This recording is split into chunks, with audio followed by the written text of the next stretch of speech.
Hello students of class 8। अब हम लोग पार्ट नंबर 3 पे आएंगे आपके द इंडियन कॉन्स्टिट्यूशन के। आप लोग पेज नंबर 151 पे है ना, जो आप लोगों का टॉपिक है द इंडियन कॉन्स्टिट्यूशन की फीचर्स, है ना, वहाँ पे देखेंगे। अब बात यह है कि हम लोग ये पढ़ेंगे अब कि जो इंडियन कॉन्स्टिट्यूशन था, भारत का संविधान था, उसके की फीचर्स क्या है। की फीचर्स मतलब कि उसमें जो उसे बनाया गया तब किन चीज़ों का ध्यान रखा गया। एक असेंबली बनी थी, ये बाद में बता चुका हूँ। 299 मेंबर्स थे। B R Ambedkar drafting committee के हेड थे। उस असेंबली के हेड या प्रेसिडेंट कौन थे? राजेंद्र प्रसाद, डॉक्टर राजेंद्र प्रसाद, है ना। तो ये सब बातें हमने पहले पार्ट नंबर 2 में कर ली थी। अब पार्ट नंबर 3 में हम पढ़ेंगे कि इंडियन कॉन्स्टिट्यूशन में क्या क्या बेसिक चीज़ें हैं, है ना, जिससे इंडियन कॉन्स्टिट्यूशन मिलके बना है। तो द इंडियन कॉन्स्टिट्यूशन की फीचर्स में पेज नंबर आप टर्न कर लीजिए इसको, पेज नंबर 152 पे आ जाइए। हम लोग अभी काम की बात ही इसमें रखेंगे ध्यान, है ना, क्योंकि बहुत सारा लिखा हुआ है, इतना काम का है नहीं, ठीक है। और बिल्कुल टॉप पे आएंगे, लिखा है the long experience of authoritarian rule, है ना। यहाँ से हम लोग रीड करेंगे और मैं मीनिंग बताऊंगा इसका, क्योंकि ये एक मेन बात है, यहाँ से इसका फर्स्ट पॉइंट चालू होता है। तो पेज नंबर 152 बिल्कुल सेकंड लाइन ऊपर टॉप से, the long experience of authoritarian rule under the colonial state convinced Indians that free India should be a democracy in which everyone should be treated equally and be allowed to participate in the government. अब देखिए, basic बात ये हुई कि जब Indian constitution बनने को तैयार हुआ तो हम इससे पहले एक बहुत बुरे एक्सपीरियंस से गुजर चुके हैं। कौन सा बुरा एक्सपीरियंस? गुलामी का, है ना। एक बहुत लंबा एक्सपीरियंस, लगभग 200 साल की गुलामी हमने ब्रिटिशर्स की सही है।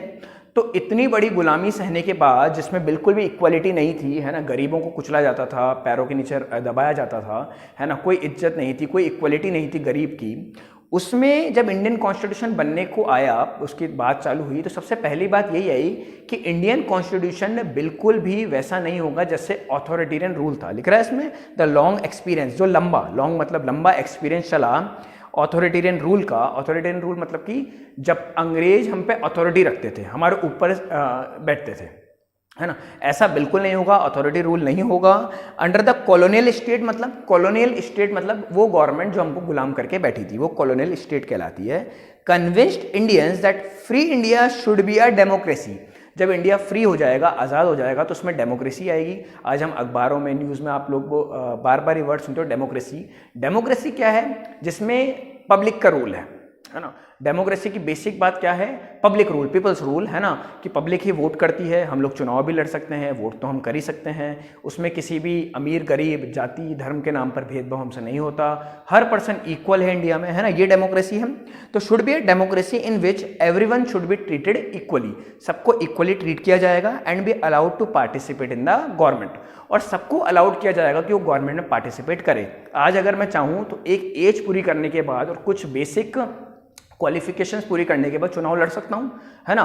मेन बात ये, वोट कौन करेगा, लेकिन ठीक है, लेकिन हाँ, लड़ तो सकता हूँ। हमारे भारत के संविधान में हमें अधिकार दिया गया है कि कोई भी पर्सन जो 25 ईयर्स की एज पूरी कर लेगा, वो चुनाव में पार्टिसिपेट कर सकता है। तो ये बेसिक चीज़ें हमारे कॉन्स्टिट्यूशन में हमको दी गई है। इक्वलिटी दी गई है, बराबरी, है ना। फिर नीचे आएंगे आप लोग, ये पॉइंट पूरा आप लोगों ने समझा। BRAM डॉक्टर भीमराव अम्बेडकर की पिक्चर बनी हुई, उसके पास, है ना, लेफ्ट साइड पे, the country was made up of several different communities, मिला, है ना। सेकेंड पैराग्राफ में 4th लाइन है, the country was made up of several different communities who spoke different languages, belong to different religions and had distinct cultures. अब देखिए, second बात ये थी कि फर्स्ट बात तो आपने कर ली डेमोक्रेसी की, इक्वलिटी की, हम सबको बराबरी देंगे। सेकंड बात ये थी कि ये कंट्री डाइवर्स है।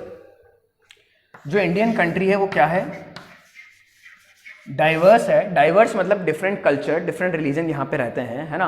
जैसे फॉर एग्जांपल हम नॉर्थ में, यूपी, बिहार, दिल्ली, राजस्थान में क्या दिवाली का त्यौहार बड़े धूमधाम से मनाते हैं, लेकिन जब आप साउथ में चल जाएंगे तो वहाँ पोंगल, ओणम, ये सब मनते हैं। दिवाली का इतना क्रेज नहीं है, होली का इतना क्रेज नहीं है। तो ये क्या है? कल्चर्स में अलग, कल्चर्स में डिफरेंट है ना। हमारा कल्चर और उनके कल्चर में काफ़ी अलग बात है। ऐसे नॉर्थ ईस्ट में आप चल जाएंगे, मणिपुर, त्रिपुरा, मेघालय, तो उन लोगों का कल्चर अलग है, खाना अलग है, वेशभूषा अलग है, डांसेस वगैरह, त्यौहार वगैरह, ये सब अलग हैं। ये कल्चर होता है। लैंग्वेज डिफरेंट है ना। साउथ के लोग हिंदी नहीं बोल पाते, मलयाली, तमिल वहाँ पे मेन भाषाएं हैं। नॉर्थ में हम इन भाषाओं को, उनसे बिल्कुल भी परिचित नहीं है, हम इन्हें नहीं जानते, ठीक है। तो ये जो कल्चर में डिफरेंसेस थे, रिलीजन में डिफरेंसेस थे, धर्म, है ना, भारत में कितने सारे धर्म को प्रैक्टिस करने वाले लोग रहते हैं, है ना। तो इन सबको एक ही धागे में बांधे रखना भी एक बहुत मुश्किल काम था, है ना। हमें ऐसा कॉन्स्टिट्यूशन बनाना था जो सबकी आशाओं पे खरा उतरे, है ना। उसमें हिंदू, मुस्लिम, सिख, ईसाई हर भाषा बोलने वाले के लिए प्रावधान किए गए हैं, है ना, किसी के साथ भी भेदभाव नहीं किया गया हो। ये हमें इंडियन कॉन्स्टिट्यूशन में रखना था। तो काफ़ी एक ह्यूज, एक बड़ा थोड़ा सा डिफिकल्ट टास्क था कि सबको एक साथ रखना मुश्किल है। देखिए, सब एक ही धर्म के होते, सब एक ही भाषा बोलने वाले होते तो कितना आसान होता ना, सबके लिए एक ही चीज़ आपको बनानी पड़ती। लेकिन अब सबको ध्यान में रखते हुए आपको डिफरेंट चीज़ें उसमें रखनी थी इंडियन कॉन्स्टिट्यूशन में, इसलिए थोड़ा डिफिकल्ट टास्क था और इसके लिए 3 साल का समय भी लगा शायद, है ना, इतना समय इसलिए लगा। फिर आप लोग नीचे आइए, इस लाइन डिफरेंट डिस्टिंक्ट कल्चर्स के बाद लगभग आप 6-7 लाइनें छोड़ेंगे, उसके बाद आएगा they rose to the occasion and gave this country a visionary document that reflect a respect for maintaining diversity while preserving national unity, है ना। ये दे लिख रहा है, दे रोज, है ना, दे का मतलब है कॉन्स्टिट्यूएंट असेंबली, उन 299 मेंबर्स की बात हो रही है ना, दे की जगह, तो they rose to the occasion and gave this country a visionary document. उन्होंने एक ऐसा डॉक्यूमेंट, ये डॉक्यूमेंट किसकी बात हो रही है, इंडियन कॉन्स्टिट्यूशन की। उन्होंने भारत को, जो 299 मेंबर्स थे असेंबली में जिन्होंने कॉन्स्टिट्यूशन को बनाया, उन्होंने भारत को ऐसा डॉक्यूमेंट दिया जो विजनरी था। विजनरी मतलब लॉन्ग टर्म, है ना, आने वाले समय के लिए भी ये चलेगा, जिसमें हर कल्चर को रिस्पेक्ट दी गई, हर डाइवर्सिटी को रिस्पेक्ट दी गई, हर धर्म को, हर कास्ट को रिस्पेक्ट दी गई, और इसी के साथ नेशनल यूनिटी का भी ध्यान में रखा गया। ऐसा नहीं है कि इतनी रिस्पेक्ट दे दी आपने कल्चर्स को, कास्ट को, धर्म को, कि आप नेशनल को तो भूल ही गए, नेशन को तो, कि हम हैं तो भारत के नागरिक ही सब, भले हम हिंदू हैं, मुस्लिम हैं, सिख हैं, ईसाई हैं, अलग अलग भाषाएं बोलते हैं, लेकिन रहते तो इंडिया में ही हैं सब। तो आपको इन सब को रिस्पेक्ट देने के बाद भी इंडिया की नेशनलिटी को तो ऊपर रखना था। फॉर एग्जाम्पल, आपने ये बोला कि भारत में कोई भी भाषा आप बोल सकते हैं, तमिल जिसको तमिल आती हो तमिल बोले, इसको हिंदी आती है हिंदी, मलयाली वाला मलयाली, कोई भी भाषा आप यूज़ कर सकते हैं, बट आप नेशनल एंथम तो एक ही भाषा में गाएंगे, और नेशनल एंथम तो एक ही है देश का, है ना। तो आपको भले ही आपकी डाइवर्सिटी के हिसाब से, आपके कल्चर के हिसाब से चॉइसेस दे दी गई, लेकिन नेशनलिटी का भी ध्यान रखा गया कि इंडियन, अगर आप इंडिया के हैं तो नेशन तो इंडिया ही है। तो भारत का जैसे जो जनगण मन, अगर आप बोलते हैं कि नेशनल एंथम है, तो वो तो सब गाएंगे। अगर 15 अगस्त और 26 जनवरी 2 आपके नेशनल फेस्टिवल्स हैं, Republic day and independence day, तो उस दिन जिन नेशन की जब बात होगी तो आप भारत के तिरंगे को ही सलाम करेंगे, उसके सामने ही जनगण मन गाएंगे। तो ये नेशनल यूनिटी का भी ध्यान इसमें रखा गया।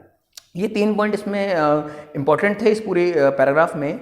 फिर ये ऊपर ही ऊपर हेडिंग है पेज नंबर 152 पे, फेडरलिज्म, ठीक है।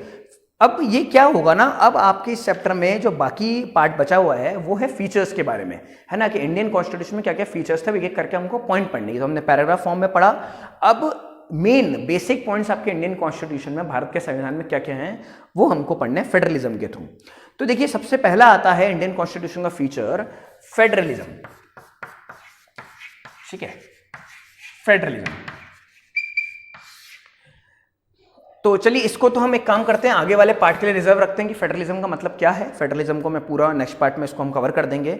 अभी एक बात आप इसमें आइए, पेज नंबर 150 जहाँ चैप्टर की शुरुआत हो रही थी, वहाँ पे जो इंटरेस्टिंग बाइट है ना, जो ये पीच कलर में आपको बॉक्स दिया हुआ है, इसमें लिखा हुआ है, इसको पढ़िए एक बार और इंपॉर्टेंट मार्क कीजिए। The Indian constitution came into effect on 26 January 1950 and this is the day which is observed as the republic day of India.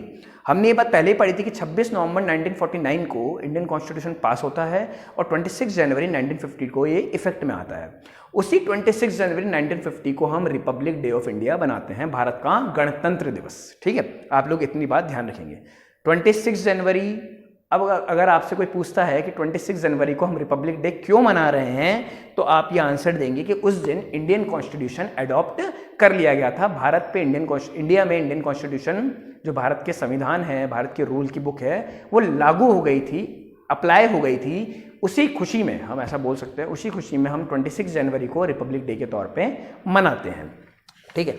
अब जो फेडरलिज्म टॉपिक है उसको हम लोग बात आगे वाले पार्ट में करते हैं। So thank you.